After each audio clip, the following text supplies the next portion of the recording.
Hello and welcome to another Lincoln property blog, brought to you by Walters of Lincoln. It has been calculated that buying a Lincoln home is still £72 a year cheaper than renting. With mortgage rates tripling over the last 12 months, one could be forgiven for thinking buying a home in Lincoln as a first-time buyer would be out of the question. Yet, what if I told you it is £72 a year cheaper to buy a Lincoln home as a first-time buyer than renting? Would you be surprised? The average two-bed home in Lincoln is worth £174,860. The monthly home ownership costs of such a home, including the mortgage payments, property maintenance, and insurance bills, comes to £748.98 per month, compared to £755 per month for the same house for rent. Because Lincoln rents have risen like a rocket ship in the last 2 years, this has helped to tip the balance in favor of homeowners. This is based on the average first-time buyer mortgage with a deposit of 23%, which was the average last year for a first-time buyer nationally, and industry-recognized amounts on property maintenance and insurance bills. I thought 23% seems quite high, so I thought what it would cost with a smaller deposit of 10%.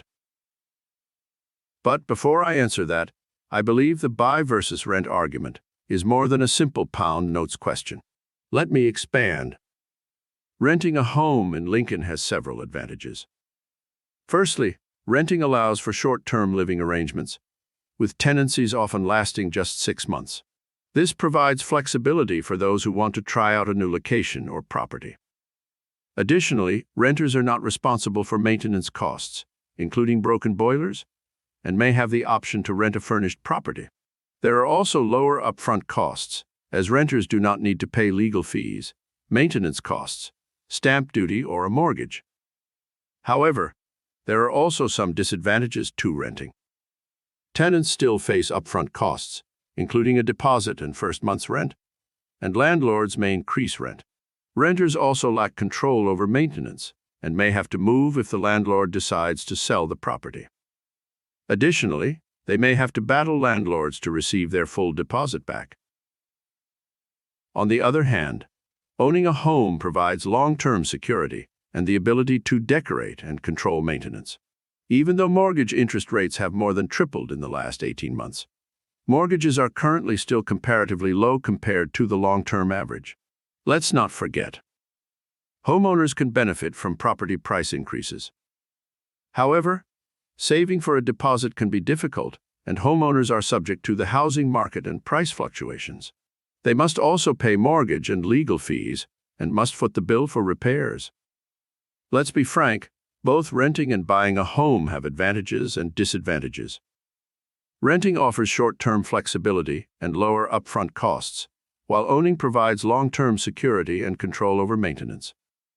It is important for individuals to carefully consider their financial situation and personal preferences before deciding. So let me go back to looking at Lincoln first-time buyers who have a 10% deposit. It is £1,379 a year more expensive to buy a Lincoln home as a first-time buyer with a 10% deposit than rent. Yet when that annual figure is broken down into a monthly figure, surely paying £114.92 a month with all the advantages mentioned above is still worth it to buy your own home. To conclude, whether it's worth buying or renting a home depends on your personal circumstances and priorities. While owning a home can offer security and stability, it's important to consider factors such as your future financial situation and long-term goals. Before deciding, take the time to ask yourself the right questions and weigh up the pros and cons carefully. By doing so, you can ensure that you make a choice that is best for you and your family's future. These are just my thoughts,